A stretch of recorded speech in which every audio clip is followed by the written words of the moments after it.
Sir இதுதான் என் target நீங்க நினைச்சு ஓபன் பண்றப்ப அது கிடைக்காம போகுது. அந்த எக்ஸாம் நீங்க செலக்ட் ஆகாம போறீங்க, போஸ்டிங் இல்லாம போகுது. உங்கள் கனவுகள் சிதைந்து போகிற மாதிரி ஒரு சூழ்நிலை வருதுன்னு வச்சுங்க. உங்கள் கனவுகள் சிதைந்து போகிற மாதிரி ஒரு சூழ்நிலை வருதுன்னு வச்சுங்க. வாழ்க்கை முடிஞ்சிருச்சுன்னு அர்த்தம் கிடையாது. ஒன்றினுடைய முடிவுதான் மற்றொன்றினுடைய துவக்கம்.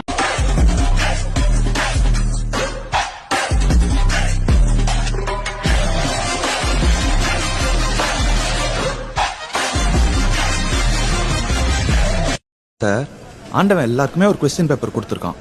அதுக்கு நம்ம பதில் எழுதினாலே போதும். தேவையில்லாம அடுத்தவங்க கொஸ்டின் பேப்பருக்கு பதில் எழுதணும்னு வச்சுங்க, ஃபெயில் ஆகி போய் தான் சார் நிப்போம். முதல்ல நாம யாருன்னு தெரிஞ்சுக்கணும் சார். இது தெரிஞ்சுக்காம நாட்டுல பல பேரு அடுத்தவங்க மாதிரி வரணும்னு ஆசைப்பட்டு நடு தெருல நாரி போய் திரிறாங்க சார். நிறைய தின்னாத, தின்னு தின்னு பண்ணி மாதிரி ஆயிடுவேன். எப்படி முன்ன மாதிரியா?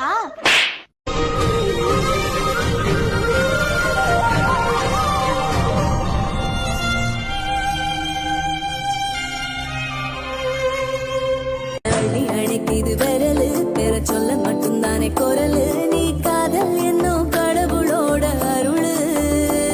உன தொட்டு தொடங்குது பகலு, பேச்சு சாரல் அடிக்குது வெயிலு. ஓ கண்ணு பட்டா காணா போகும் புயலு.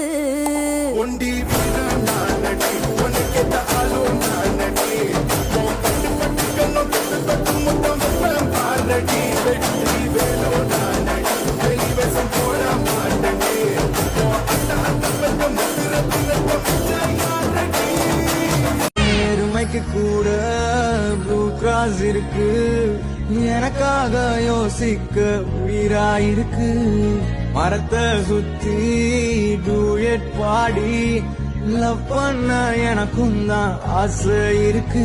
ஆனோரோஷம்லாம் டீல விட்டாச்சுடா, பிளாஸ்டிக் கூட வாடி போயாச்சுடா. வெள்ள சொல்லாம உள்ள அழுகுறண்டா, வெள்ள மனசெல்லாம் இங்க கணக்கில்லடா.